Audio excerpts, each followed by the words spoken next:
Là, nous arrivons sur la to-do list générale. C'est un petit peu la grande to-do list dans laquelle vous pouvez recenser toutes vos tâches qui seront ensuite redispatchées dans les différents items que vous verrez par la suite, notamment projet, les services, les bénéficiaires, le pôle santé.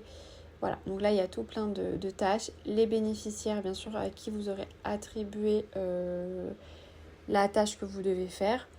L'état, si c'est pas commencé, en attente, en cours, terminé.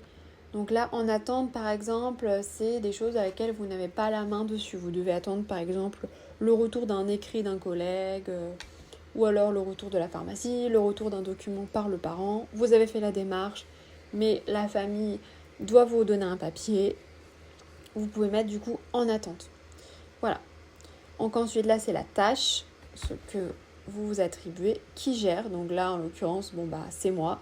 Mais vous pouvez bien sûr être plusieurs sur le template et vous avez une autre collègue infirmière par exemple ou une collègue, peu importe sa fonction, qui elle aura la tâche qui lui sera déléguée. Par exemple la secrétaire médicale, et comme ça vous pouvez aussi avoir un suivi. Si vous êtes plusieurs pour suivre quelque chose mais que chacun a des tâches un petit peu attribuées, vous pouvez aussi voir un petit peu ce qu'il en est. Vous pouvez vous mettre la date limite sur le côté. Si c'est urgent, et du coup dans ce cas, si c'est urgent, évidemment ça va apparaître dans vos tâches urgentes sur le tableau de bord. Et là, c'est quel objectif, quel projet vous vous êtes fixé.